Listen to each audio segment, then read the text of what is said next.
अस्सलाम वालेकुम। Voice of America Washington की उर्दू सर्विस से प्रोग्राम पेश है जहाँ रंग। मेज़बान बहजत हाजिर है। मेरे साथ प्रोड्यूसर हैं अंजुम हैरल गिल और इंजीनियर हैं थॉमस ब्लांडट।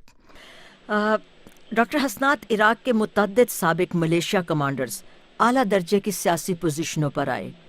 अब उनका एक इत्तेहाद भी है। ये तवक्को की जा रही है कि वो इंतखाब में काफ़ी कामयाब रहेगा, जिसकी वजह से आइंदा हुकूमत में उनके और ज़्यादा अहम रोल हो जाएंगे। ईरान के असल वारे इन कमांडरों की कामयाबी इराक में अमरीकी मौजूदगी के हवाले से कैसे ट्रांसलेट होगी?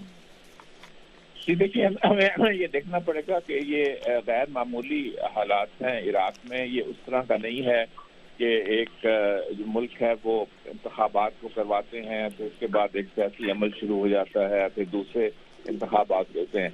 यहाँ पे तो जो जंगें होती रही हैं और जिस तरह अमेरिका ने आके ऑक्यूपाई कर लिया था इराक को और इनके सारे ढांचे तोड़ दिए थे और टुकड़े टुकड़े कर दिया था उसका, और उसके बाद फिर एक सेक्टेरियन भी पैदा कर दिया गया था, इख्तिलाफ बीच में, और फिर दाइश भी बीच में आ गई। यानी कि बहुत सारी उसमें ऐसे अवामिल थे जो कि इतने मुश्किल लग रहे थे कि इराक जो है वो क्या स्टेबल भी हो पाएगा कि नहीं। लेकिन हमें तारीफ करनी चाहिए, हैदर अल अबादी जब वजीर आज़म बने तो उन्होंने बहुत सी ऐसी नामुमकिन जो हालात थे उन पे काबू पाया, बल्कि बड़ी अच्छी तरह वो हुकूमत को भी साथ लेके चले। सबसे बड़ी बात जो पहले भी बात की गई, यहाँ पे दाइश को खत्म करना बजाते खुद वो आसान काम नहीं था।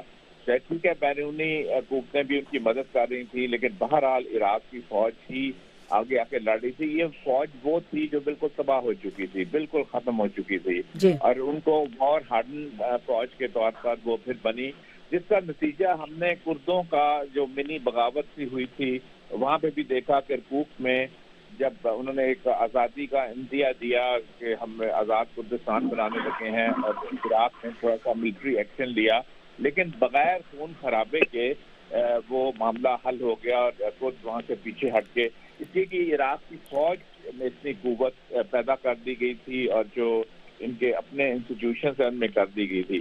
अभी जो इराक में आपने बात की कि वहाँ पे वो जो गिरोह हैं वो सियासी अमल में, ये तो बड़ी अच्छी बात है कि चूंकि वो तो एक खाना जंगी की कैफियत 1980 से इराक में चली आ रही थी। पहले ईरान इराक की लड़ाई, फिर इराक का कब्जा करना कुवैत के ऊपर, फिर अमेरिकन का और यूरोपियंस का उसके खिलाफ मिलिट्री एक्शन लेना, और उसके बाद फिर ऑक्यूपेशन इराक में होना।